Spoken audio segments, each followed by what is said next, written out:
always want to share it with others. I've always been that person that people come to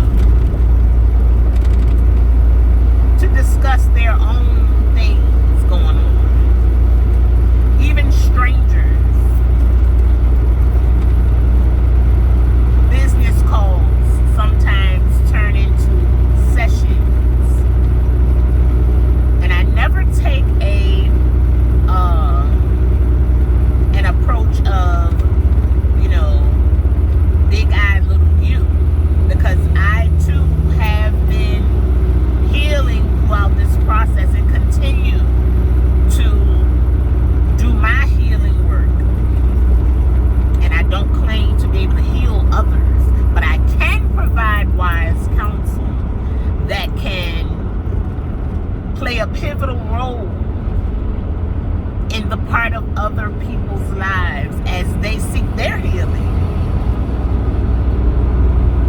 And as we heal, we have to utilize several sources throughout the journey of healing. You seek your higher power, and you seek those powerful in different ways, in different degrees, all in a mission to build your power and fill your power.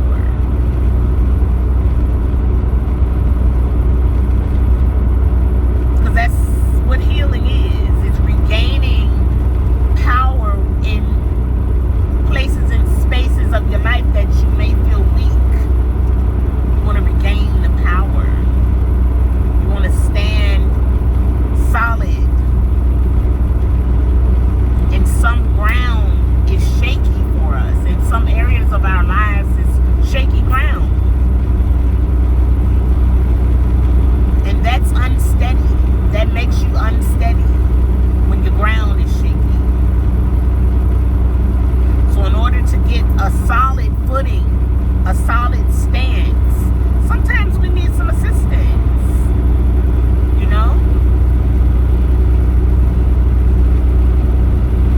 The best of us need some assistance sometimes.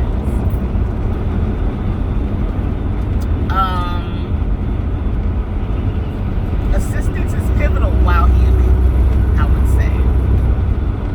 I have utilized several sources,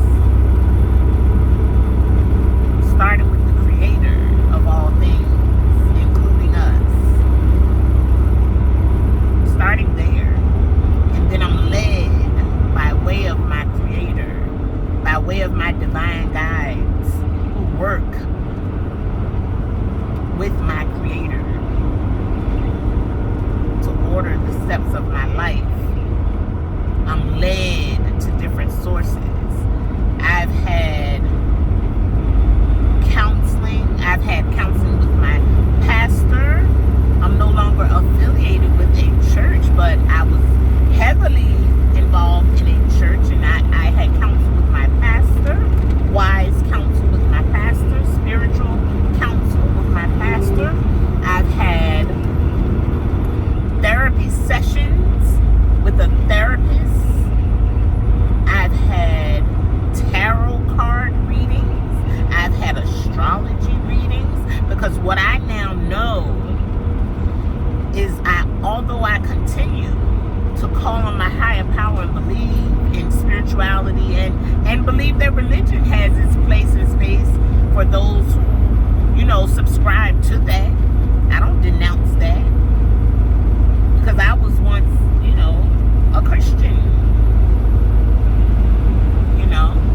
Still, I guess, could be considered a Christian. I don't know.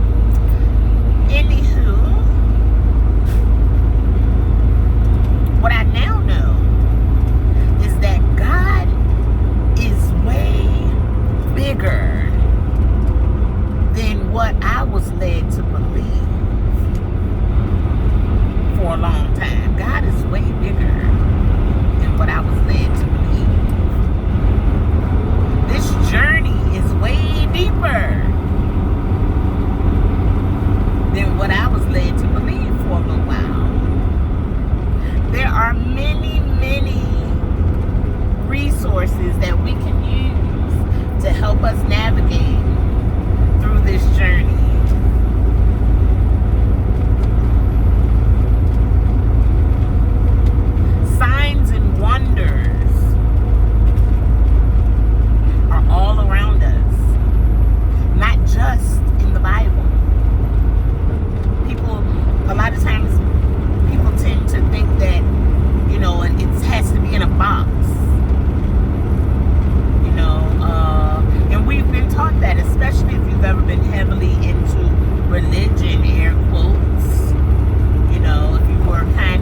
your everyday walk. If you're open to them, to receiving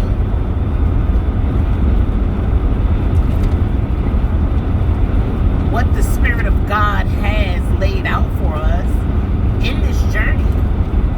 If you just look at the wonder of nature, that gives you a glimpse as to how God gets down.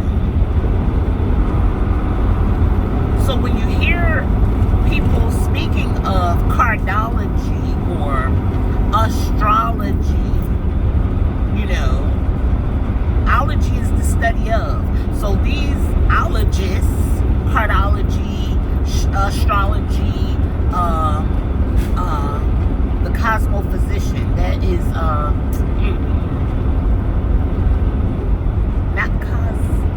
I don't know, look up the cosmophysician, Ra'aku.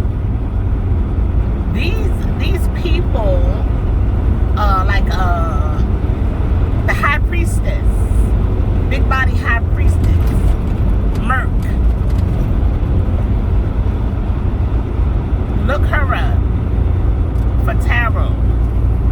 These people that I'm naming are on point. I can't speak for anybody else, and I would not.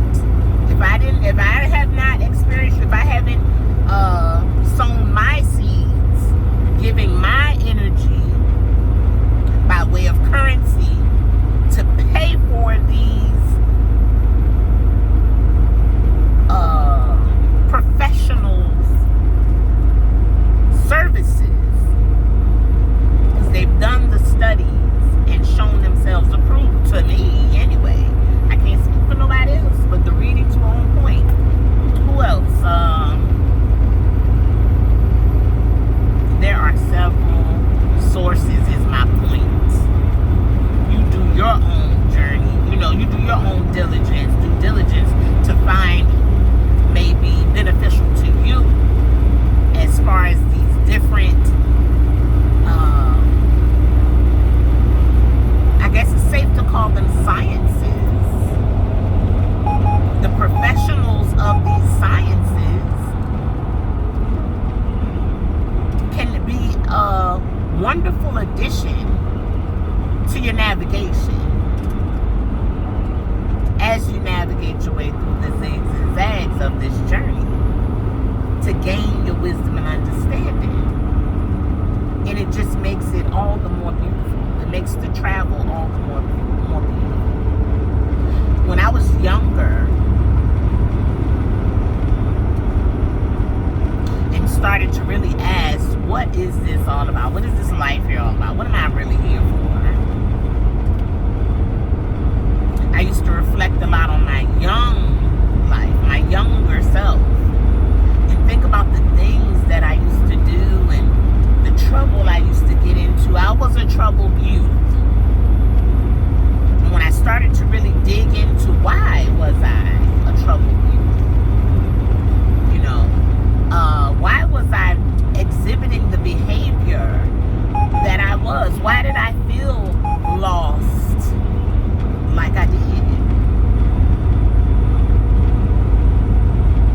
It was a form of shadow work. That was before I even knew the term shadow work. That term wasn't popular back then when I did it, but that's what it was. Excuse me, I had to really dig deep into the good, bad, and ugly of my past, you know, and ask myself, why were you acting out in that manner? How did you end up in some of the places and spaces that you did? Long story short, and I will make it a long story at some point because I want to share it. But long story short, listen, let's be clear.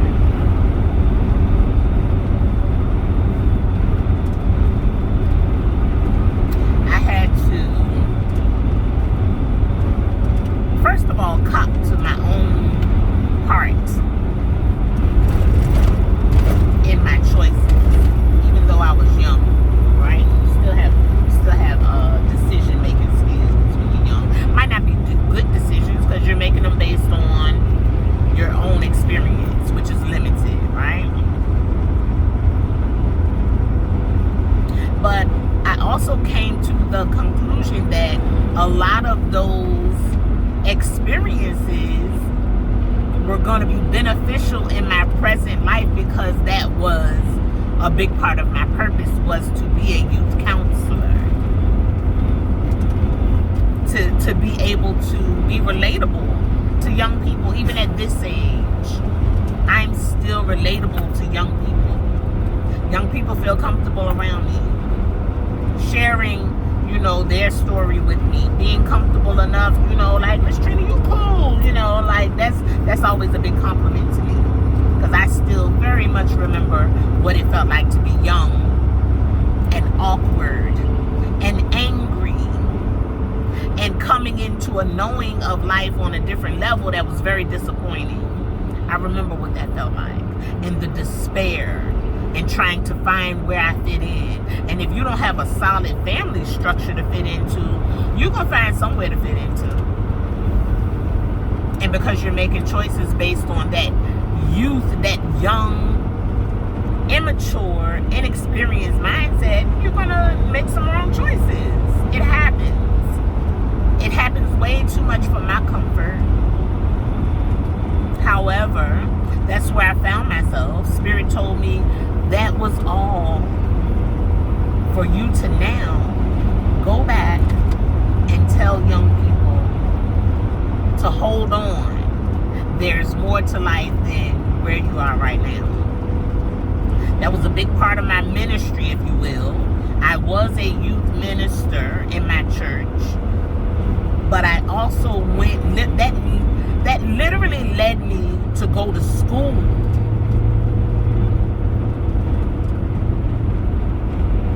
Although I felt like I had enough to counsel, I was like coaching, and I was like doing different things pertaining to young people already without a degree. But I felt like I had to get some credentials in order to, I don't know, get the kind of position I wanted, the kind of job I wanted, working with the young people. And sure enough, I did. I needed some type of credentials to be hired in the areas of the field that I wanted to serve in. And that's what I did. I went to school, I got my degree, and I went to work with young people on a whole different level. My mind. I had no idea the level or the depth of illness that some of our some children went through, were going through. And you don't know. If you're in your fishbowl, you don't know what's going on outside of your fishbowl. But when you come out, is when you start to really see the world and the people in it. And the spectrum, the broad spectrum of how people are living. I did home visits. I worked in a treatment center for children. I worked in a substance abuse treatment center for youth, 12 to 17. Substance abuse. I counseled in those places. I worked in a couple of group homes. I counseled in those places.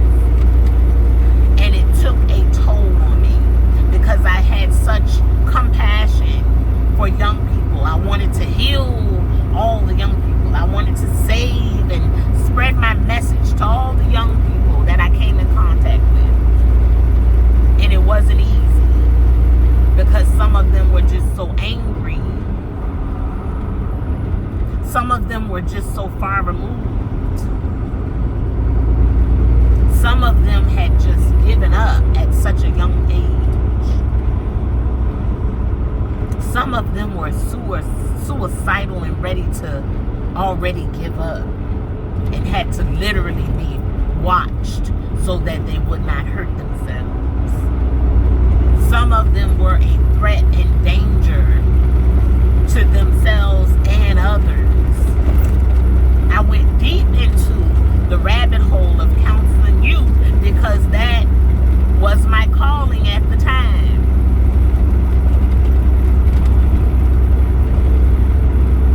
Said all that to say, my calling has been counseling. in different degrees. I left that field of counseling somewhat, I hate the term burnt out. You know, I used to hear that in the field, you know, getting burned out. Don't burn yourself out, whatever. I was like, what is that even? Listen, let's be clear. It's a valid term. I don't like it, but it's valid. Especially if you are truly in the field with a sense of compassion and a deep desire to heal. You can wear yourself thin. You can burn yourself out. I didn't totally leave the field, though, of social services. I stayed and experienced different levels of social services. I'll talk more about that another time, because I have some interesting stories with regards to the field of social services. I have some interesting stories. However, right now I'm sharing where I am now on my mission of serving and counseling. I don't call myself a therapist, because I'm not going to do therapy. I'm not a psychologist, though I studied psychology. I'm not a psychiatrist, though I am a keeper of psyche. I'm a watcher and observer of psyche, my own psyche and others.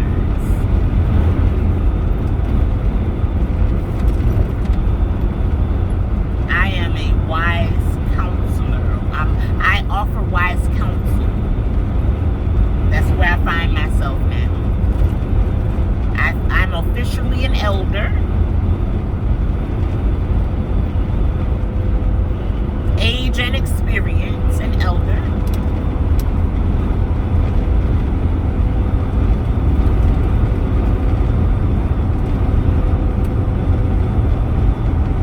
I'm at a place in my journey where I can no longer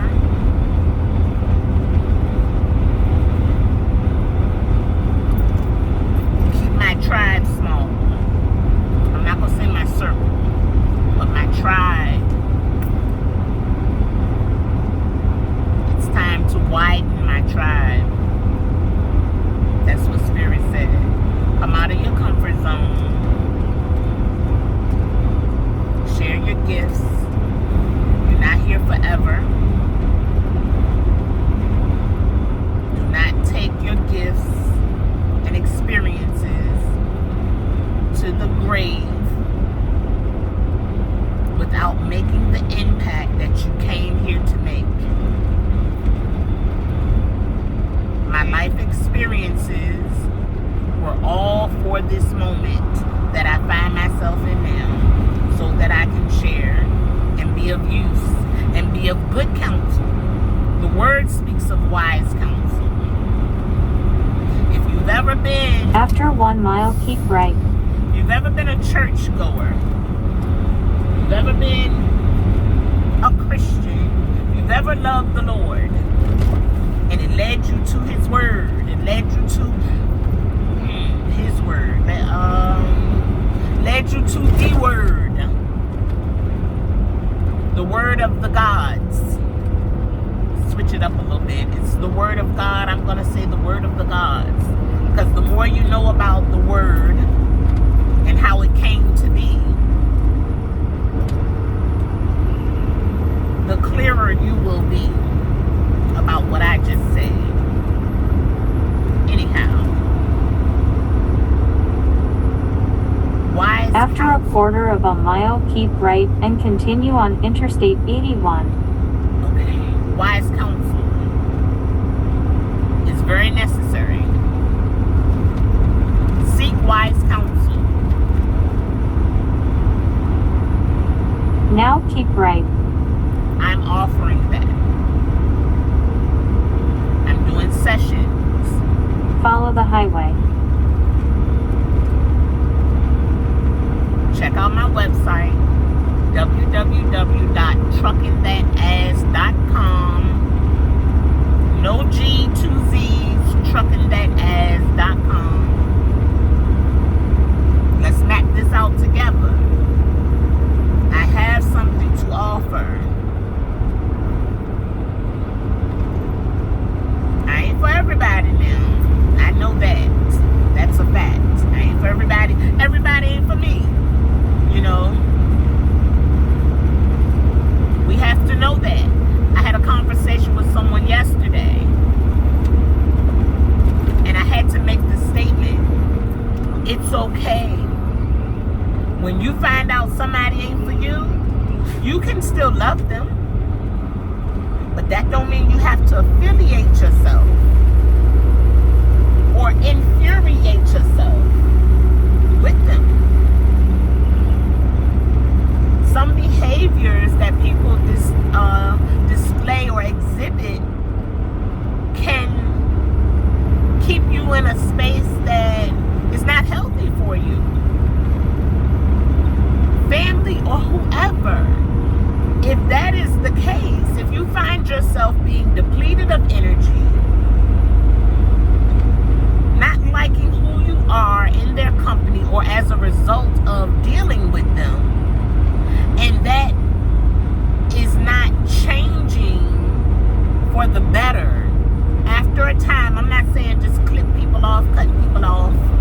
I'm not suggesting that, but I am saying that if those things are happening, you don't like yourself when you're around them. They rub you the wrong way continuously.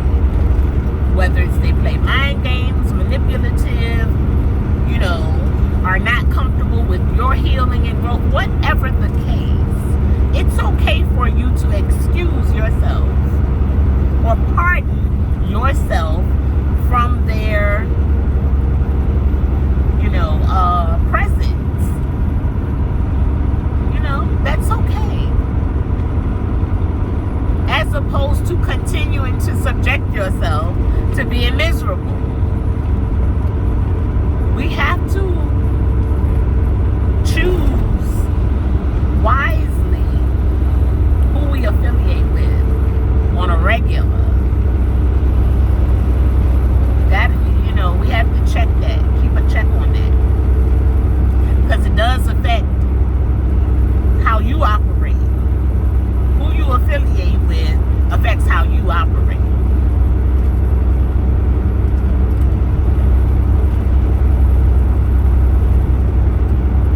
That's that on that. Okay.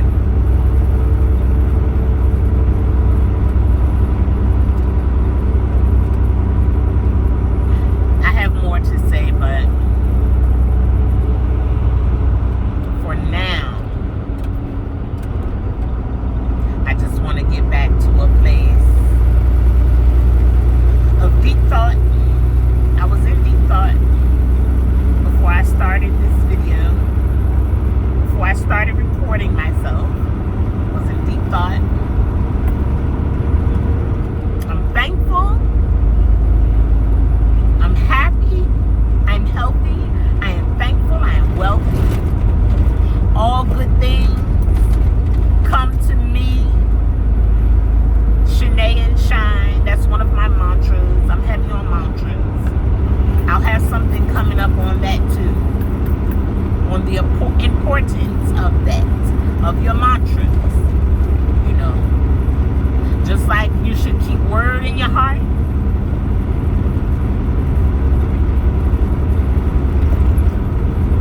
There should be certain scriptures that you keep in your heart and in your mind that you call on when you need them. When you find yourself in a place of needing that word or that scripture and you have memorized it. Because at some point in your life, it gave you some freedom. It gave you some deliverance. You should also have your own word that you live by. Your own mantras.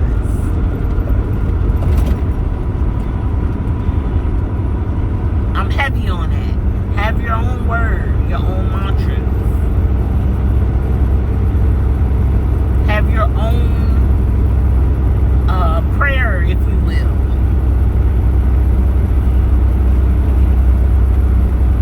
Stay solid on your square.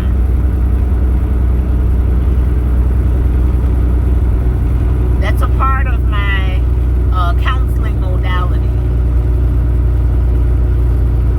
What supports your square? But anyway, I won't go into all of that right now. Just wanted to check in and do a breaker 1-9 for your divine mind. I'm excited about this